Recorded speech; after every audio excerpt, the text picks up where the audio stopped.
Yes. Before you start that, listen to this. Think about it again. Do you need to rush this?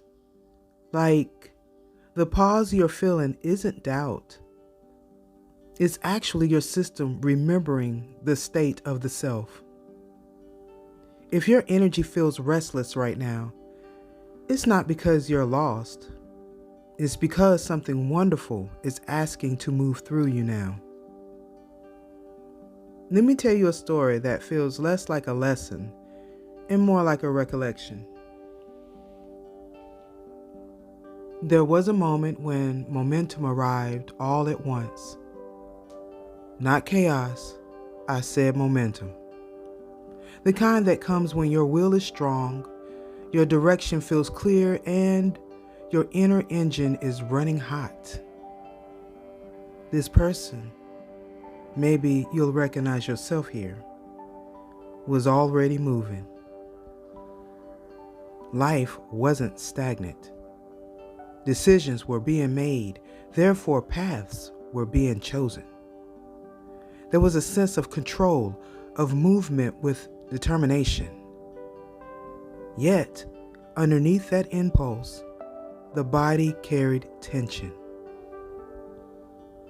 Because moving fast, even when it's about something meaningful, requires regulation. And without it, giving feels like obligation. So, they were disciplined, focused, capable of holding opposing demands at once. But it took effort to stay centered. The mind stayed alert.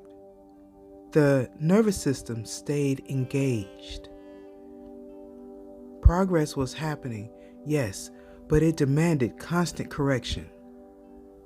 And while outwardly things looked aligned, inwardly there was a subtle question forming. Is there a way to move forward without gripping so tightly? What they truly wanted wasn't escape. It was arrival. Alright, like, comment, subscribe. Thanks bunches.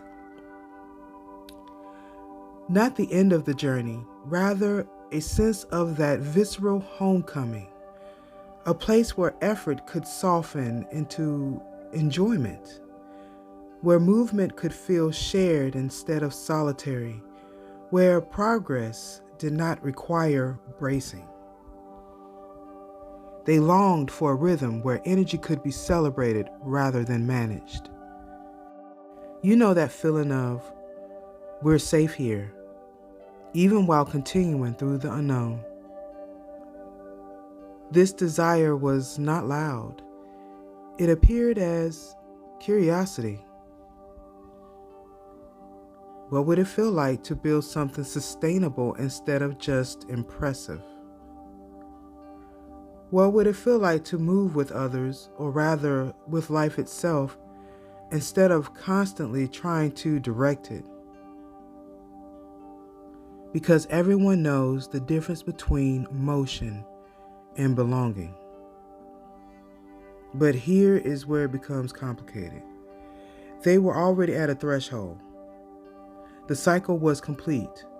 Skills acquired. A version of themselves had fully formed. It's just that achievement isn't free. There's always the law of exchange happening. Due to the understanding that when something has been accomplished, the question becomes unavoidable. What now?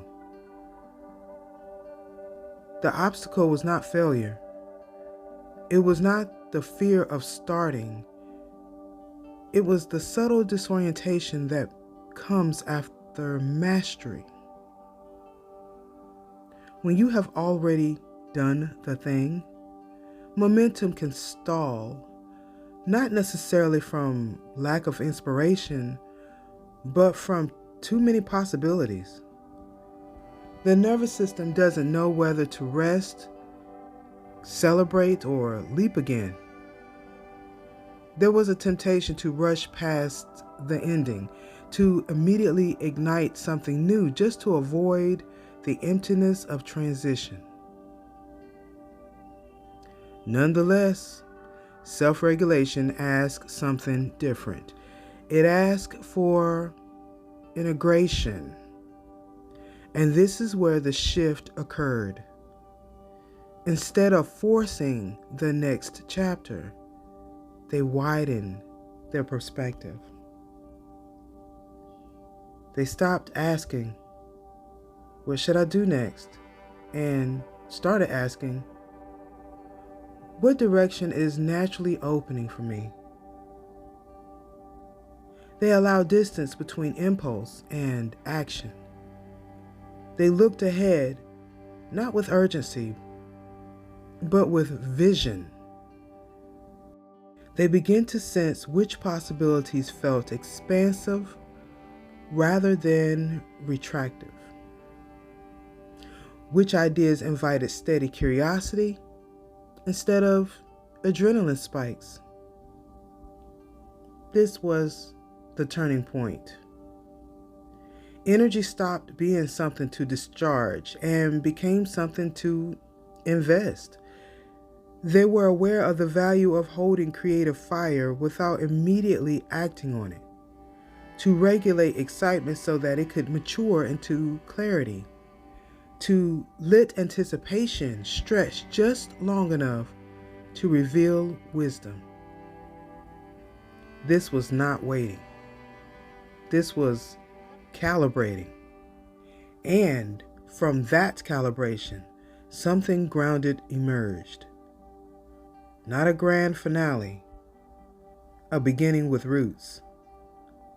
What took form was tangible, something that could be held, nurtured, built upon. Their energy, once scattered or overextended, now flowed into a single prolific direction. The body felt calmer, the breath deeper. Action became simpler because it was aligned. This was the full circle effect of self-regulation. Movement guided by presence. Creation supported by stability. New beginnings that didn't demand burnout to sustain them. They had not lost their spark. They had recognized how to carry it. So if you feel inspired but unsettled, motivated yet slightly ungrounded, this is your reminder. You do not need to extinguish your fire to find calm. You do not need to rush to the next in order to justify your readiness. Self-regulation can support the fluency of your creative flow. It is how passion be purposeful, how momentum be meaningful. Let your movement be steady. Let your fundamentals be embodied. And trust that what's starting now is meant to last.